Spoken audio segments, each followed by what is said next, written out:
Eddie Radosevich is the voice of Oklahoma fandom. He covers the Oklahoma Sooners for Soonerscoop.com at Eddie_RADO. Eddie Rado. He's like, I'm not going to make him spell my whole last name.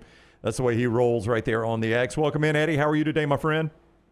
Gentlemen, I'm doing well. I remember leaving Tuscaloosa at Bryant-Denny Stadium the night of the OU-Alabama game, kind of joking with all the reporters like, all right, we'll see you here in a couple weeks. I think that was going to be the case, but very excited around these parts to host a college football playoff. And I think that, Oklahoma fans, with everything that went into this season, the magnitude of what the fourth year for Brent Venables was going to be, it's been kind of a magical ride over the month of November, going 4-0 and kind of getting their name back into the talk, which, it seemed like that was going to never maybe happen after a couple of losses this year, and certainly the way the first three seasons have gone. Well, after beating Alabama earlier this year, do you think, though, if you had truth serum from Brent Venables, do you think he would rather Alabama had dropped to 10 and Miami's 9? Or do you think with Alabama as offensively challenged, much like Oklahoma right now, do you think they would rather play Alabama a second time?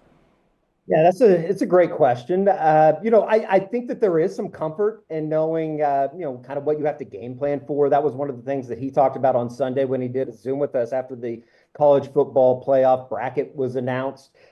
He's fared extremely well in quote unquote rematches, did it 3 times at Oklahoma, did it again with Clemson, with Notre Dame, ironically enough, in 2020, playing them in the regular season in an overtime game and then rematching with them in the college football playoff. But he's gone significantly better when you look at just the statistics. George Stoya wrote an article about that this week, and just kind of the drastic disparity between the first 3 times or first 4 times that Brent Venables has played a team and then the second time that they played him.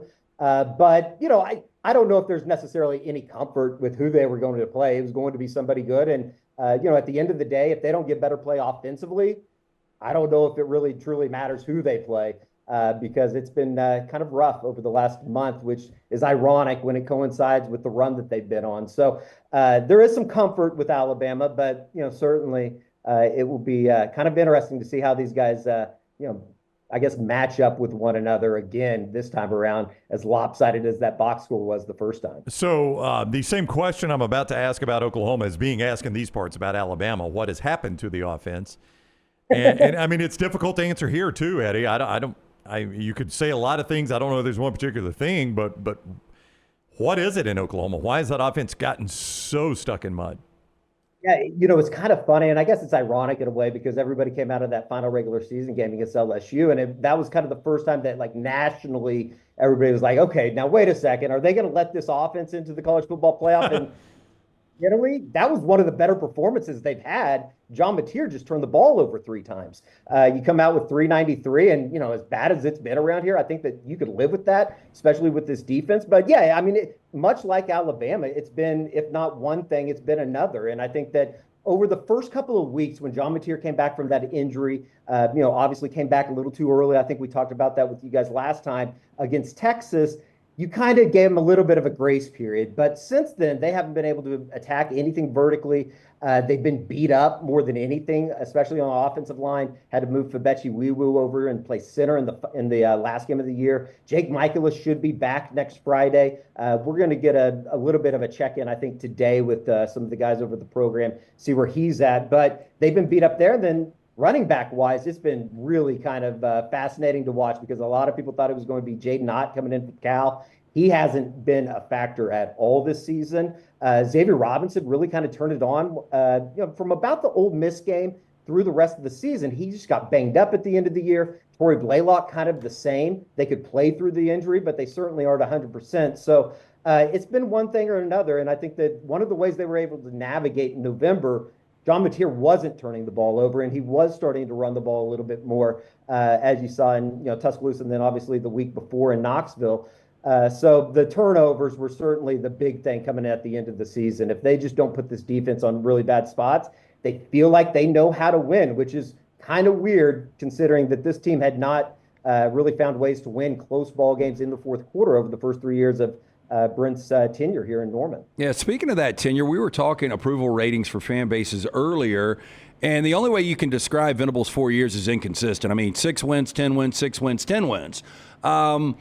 where are the fans? And this is obviously far from what you saw with Stoops and far from what you saw with Lincoln Riley. But where is this fan base, and does it help the backstory about Brent Venables and how humanized he is and all of the struggles he went through to get to where he is? Yeah, well, if you would have asked me this on October 26th, the day after they got beat by Ole Miss here in Norman, I think people were ready to call the U-Haul and start looking at the future and drafting up hot boards. Luckily, those stayed in the draft folder, didn't have to use them. I think it's gotten better. I think that it's easier to talk about the vision for the program, the culture of the program, which has always been good in the first 3 years. They just weren't winning on Saturday.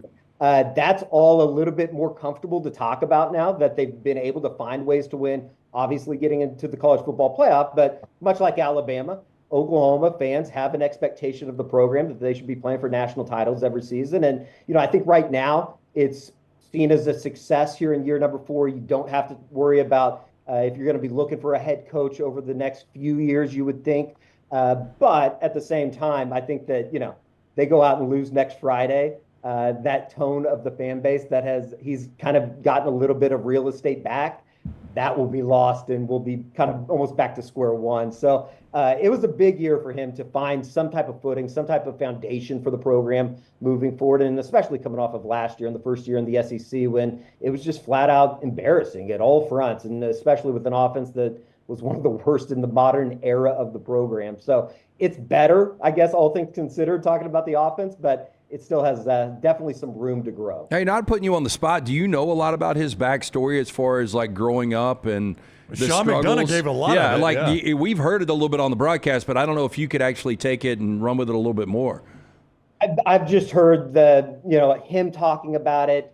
Other people that have been connected to Brent talking about it. The first time around, I was when he was here in Norman the first time around, I was in middle school and high school, and then obviously into college. And by the time I got into like the J school stuff at Oklahoma, he had moved on, I was still kind of a little smart ass reporter in the back, so didn't really get a whole lot involved. But yeah, like he had a very incredibly rough upbringing. I think it was Sean McDonough that had referred to it in one of the broadcasts here in the last month or so. But a single home or single parent family, and I think that he kind of has literally fought for everything that he has kind of gotten, all the way going back to his days at Kansas State as a player, and then obviously turning into a coach and kind of using Bill Snyder as somewhat of a mentor, I believe. So yeah, and I think that like in a way, this team now really kind of reflects the blue collar, if you will.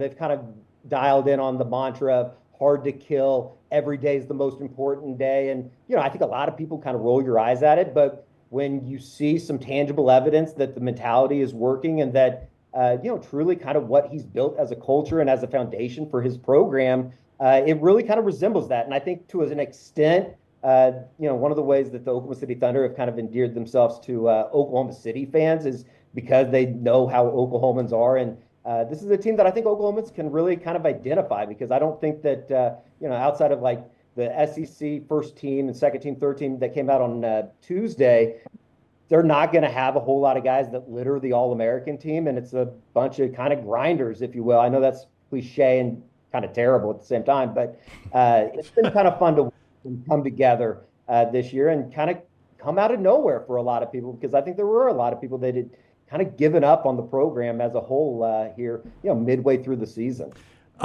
Someone sent us, Eddie Radosevich is on with us, Soonerscoop.com, at Eddie_RADO, Eddie Rado, if you want to follow him on social media. And I highly recommend you do. Eddie's very entertaining beyond just the Oklahoma stuff. Someone sent us a photo, and they said it was earlier this week. I don't know. It kind of looked old to me. There was snow covering the ground in Norman, Oklahoma, and Alabama fans are looking ahead. I saw this morning 62 and sunny next Friday. It's going to be a spring day in Norman, Oklahoma. Well, I don't know about you guys down in Alabama, but I would take that with a grain of salt, because that can change in the state of Oklahoma.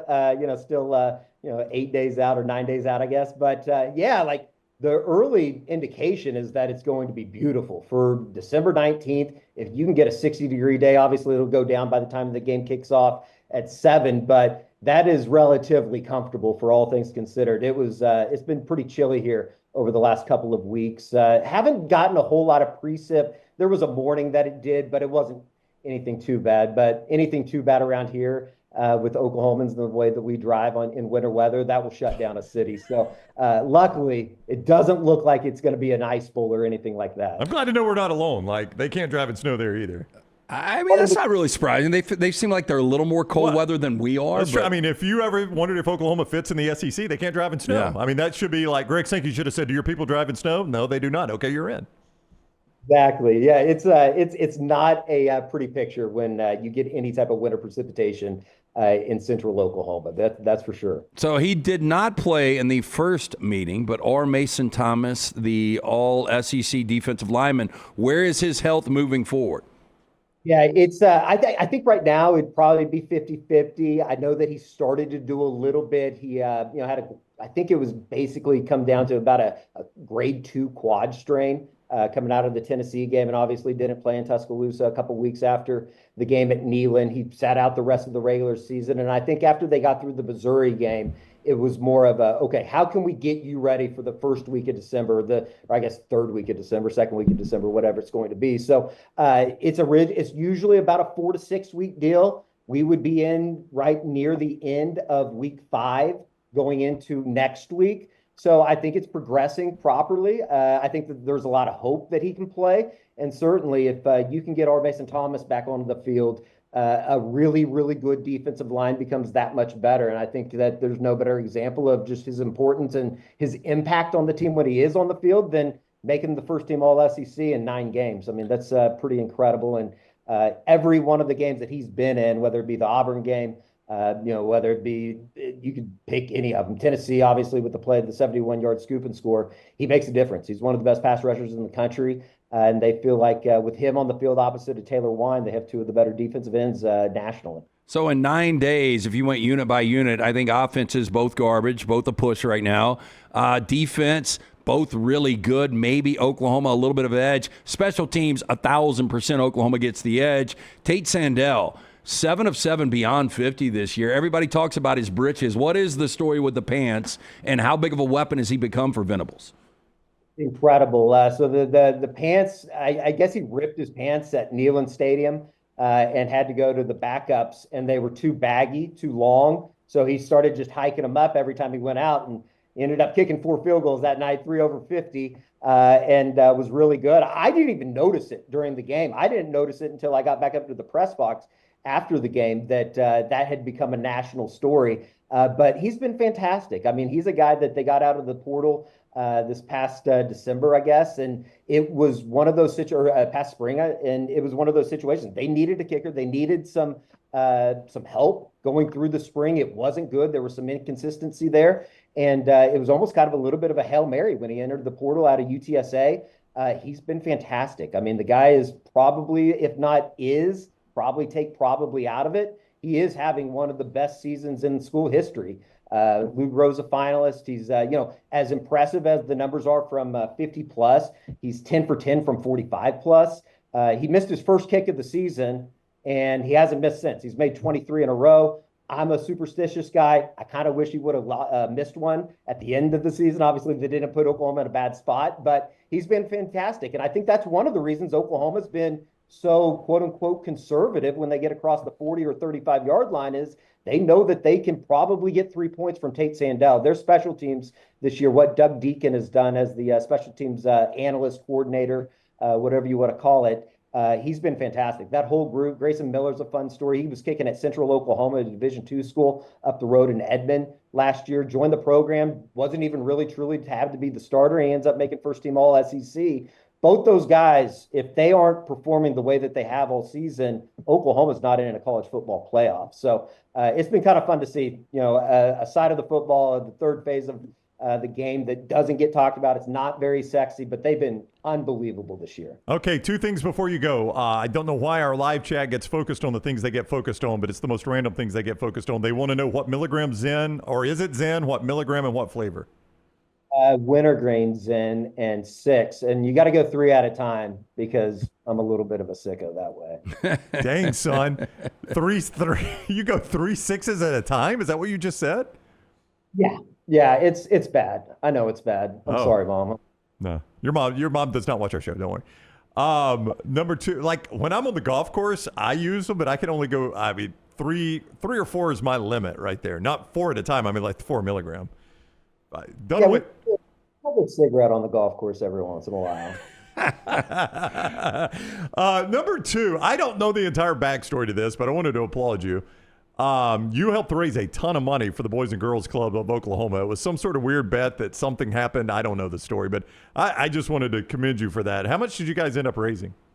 Yeah, we ended up raising 35,000, just over 35,000. I think the final count was like 35,600 for the Boys and Girls Club of Norman. And I was like, I'm not a very serious person all the time. If you follow me on Twitter, you probably get that. But to see just kind of the outpouring of generosity, especially around Thanksgiving, it was awesome to see. And I think that the Boys and Girls Club of Oklahoma or of Norman have been awesome to work with. That's going to go to a good spot. In fact, I'm supposed to go over there at the end of this week to hang out for a little bit. So it's been awesome. It was really, really cool. Come out of a kind of an awkward, weird situation with OU in Texas, but kind of the spirit of the season, and certainly a highlight of OU Texas never sleeping. It's always kind of fun. Yeah, it's a, social media gets hammered a lot, understandably, but that was a good side of social media when people can rally like that. So well done. That's good out of you. All right, next Friday, Alabama and Oklahoma. Eddie's helped us break it down a little bit. Should be a fun game. Eddie, thank you very much for the time. Always good talking with you. Absolutely. Anytime, guys. And yeah, it's going to be a lot of fun. I think that it should be quite the atmosphere here in Norman. A lot of people text messages in July and August. It starts with, wouldn't it be cool if Oklahoma hosted a playoff game? And see it kind of come to reality that I don't know if a whole lot of people would have signed up for midseason. Should be a lot of fun. Yep. We appreciate it, guys. All right, buddy. Take care. Eddie Radosevich, at Eddie_Rado on social media is where you follow him. Very entertaining there. Soonerscoop.com for you Oklahoma fans.